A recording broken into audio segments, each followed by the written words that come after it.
पुष्पेंद्र जी के पास जाता हूं। पुष्पेंद्र जी, एटीएस ने पकड़े हुए लोगों के पास की सूची, वैसे ये इस एटीएस ने पकड़कर जाहिर की इसलिए ये खबर है, अन्यथा जिहादियों के निशाने पर राष्ट्रवादी हिंदुवादी लोगों का होना ये कोई नई बात नहीं है। इसको आप कैसे देखते हैं, ये मेरा पहला प्रश्न है। देखिए सुरेश भाई, पहले तो आपको मुबारकबाद कि आपने इस विषय को उठाया।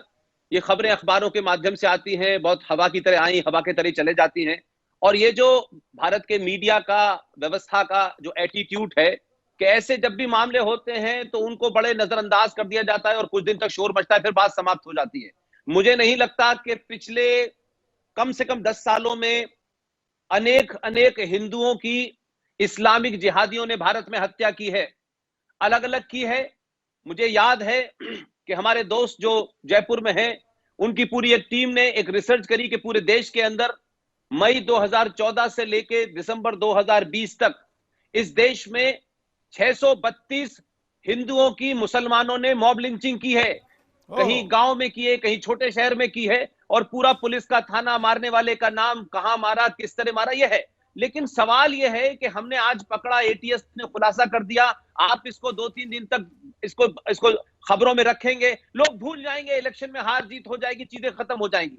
सवाल यह है कि मुझे यह नहीं पता कि अब तक पिछले 10 सालों में कितने जिहादियों को इस भड़काऊ भाषण, इस तरीके की हत्या का सरेआम चुनौती देना, कौन सी कोर्ट ने संज्ञान लिया हो, किस सरकार ने संज्ञान लिया हो। हमारे देश में भड़काऊ भाषण के नाम पे कोई धर्म संसद होती है, उसमें चारों तरफ से दबाव हो जाता है और समाज में वो तत्व दबाव बनाते हैं और सरकारें और खासतौर से न्यायपालिका दबाव में आती है और उसपे कुछ हो जाता है तत्काल। लेकिन खुलेआम लोग चुनौती देते हैं, खुलेआम हत्या की बात करते हैं, हत्या कर नहीं देते हैं। लेकिन मुझे नहीं पता कि आज तक किसी हत्यारे को कोई सजा हुई हो। तो सवाल यह है कि जब सत्ता और व्यवस्था हर चीज को एक खास चश्मे से देखेगी कि इसको करने से क्या होगा और उसको करने से क्या होगा, तो फिर ये जो चुनौती देने वाले हैं, इनके हौसले इसीलिए बुलंद होते हैं कि वो आज के भारत में अगर चुनौती दे रहे हैं, आज के भारत में अगर उन्होंने लिस्ट बना के घूम रहे हैं और एटीएस ने पकड़ लिया, तो अब आप देखिएगा कि कुछ दिन के बाद ये बात खत्म हो जाएगी। एटीएस ने पकड़ा तो उसके अंजाम तक क्या पहुंचेगा। तो मेरा सवाल यह है कि पाकिस्तान से फंडिंग हो रही है, सऊदी अरब से फंडिंग हो रही है,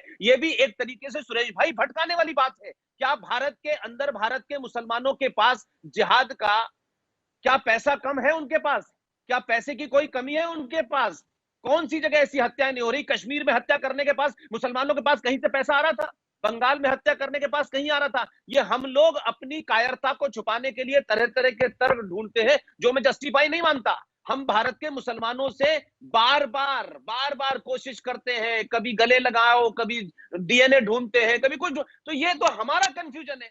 वो अपनी जगह ठीक है, अपनी जगह सही काम कर रहे हैं, जो कुरान के मानने वाले हैं। मैं फिर भी कहता हूं कि वो कुरान को मान रहे हैं, जैसा भी है उनका। लेकिन आप मुझे बताएं कि हम क्या कर रहे हैं, हमारी सरकार, हमारे नेता, हमारे संगठन, हिंदुओं के तमाम, वो क्या कर रहे हैं, उन्होंने क्या किया अब तक? ये कोई आज नई बात नहीं हो रही है। हमने गांधी जी के जमाने से देखा किस तरीके से उनको मारा गया था, स्वामी जी को, तब से अब तक यही सिलसिला चल रहा है। लेकिन ये चर्चा होगी, कुछ गुस्सा होगा, कुछ लोग आएंगे, बात खत्म हो जाएगी। लेकिन कोई ऐसे आदमी को अंजाम तक नहीं पहुंचाया गया। और ये नई बात नहीं हो रही।